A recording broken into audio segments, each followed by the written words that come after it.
첫 번째, 피리스의 어머니에 따르면 피리스는 어린 시절부터 또래들과 달리 종아리 근육이 남달랐다고 한다. 그로 인해 유년 시절엔 육상의 두각을 나타냈다고 한다. 두 번째, 농구의 소질을 보인 피리스는 덴버 대학교 농구부였다. 175cm로 농구 선수로 단신임에도 피리스는 덩크슛도 보일 수 있는 선수였다. 실력의 한계를 느낀 피리스는 농구 연습 후엔 늘 웨이트 트레이닝을 병행했다고 한다. 짐에서 근력 운동을 하는 것이 대학교 때부터 하나의 습관으로 자리 잡았다. 세 번째, 피리스가 보디빌딩을 시작하기로 마음먹은 것은 2002년 10월이다. 당시 보디빌딩에 대한 정보도 재정적 여유도 부족했던 피리스는 클럽 문지기 등의 투잡을 통해 보디빌딩에 필요한 보충제와 식단을 준비했다고 한다. 2003년 두 번째 시합에서 처음으로 체급 1위를 하면서 보디빌딩이 본인의 길임을 확신하였다고 한다. 네 번째, 피리스는 미스터 USA에서 프로카드를 획득하면서 큰 주목을 받았다. 미스터 USA는 내셔널, 노스 아메리칸을 포함해 북미 대륙에서 가장 큰 아마추어 프로퀄리파이어 대회이다. 피리스의 가능성을 알아본 허니 램보드는 피리스가 프로카드를 획득한 후부터 그의 커리어 내내 함께한다. 다섯 번째, 많은 사람들이 피리스의 올림피아 데뷔전이 2008년이기에 2008년이 그의 프로 데뷔전인 줄 알고 있지만 피리스는 2006년에 프로 데뷔전인 콜로라도 프로에서 1위를 차지하고 이어지는 뉴욕 프로에서도 1위를 기록한다. 허니 램보드는 두 차례 1위를 기록했던 피리스가 자만할까봐 보디빌딩은 마라톤과 같으며 프로 데뷔해의 두 차례 1위는 커리어 전체로 보았을 때 작은 부분이다라고 피리스에게 말했다. 피리스는 2006년 올림피아 출전권을 얻어냈음에도 본격적인 사이즈 증량을 위해 2008년 아놀드 클래식까지 시합을 뛰지 않았다. 여섯 번째, 2008년 피리스는 아놀드 클래식에서 2위를 기록한 뒤 올림피아 데뷔전에서 3위를 기록한다.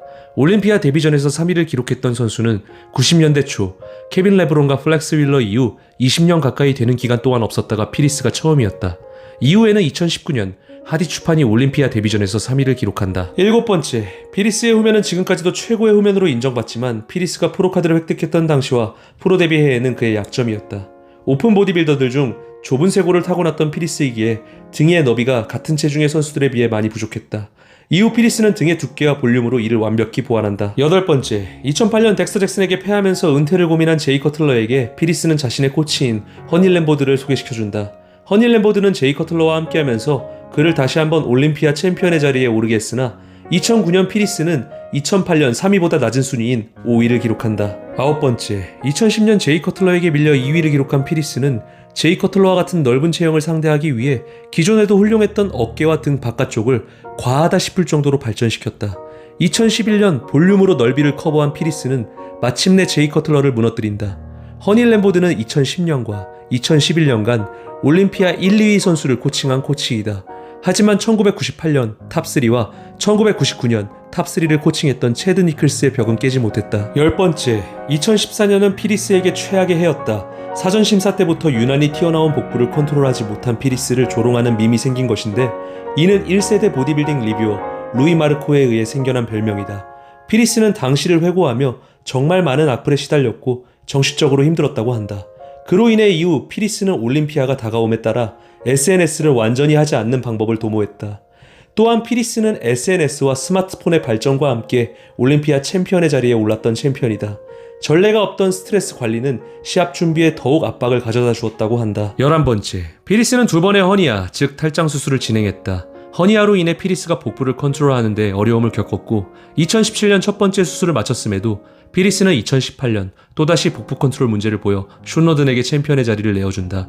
2020년 그가 복귀하던 해에 피리스는 복귀를 위해 2차 허니아 수술을 진행했지만 2020년에 그의 무대 모습을 보면 여전히 완벽히 복부를 컨트롤하지는 못했다. 12번째, 피리스는 타 선수를 압도하는 상완의 두께를 지녔다. 하지만 많은 사람들이 피리스의 상완이 그의 좁은 프레임과 볼륨감으로 인해 더욱 극대화돼 보인다고 생각한다. 그러나 피리스의 상완 두께는 실제로도 시즌기에 23인치, 58cm에 달한다. 13번째, 피리스는 7번의 올림피아 챔피언을 지냈다. 하지만 단 한 번도 아놀드 클래식 메인 타이틀인 트위스팅 백더블 바이셉스 트로피를 얻어내지 못했다. 그가 처음으로 도전한 2008년 아놀드 클래식에선 덱스터 잭슨에게 패하며 놓쳤고 2010년엔 카이 그린에게 패하며 놓쳤다.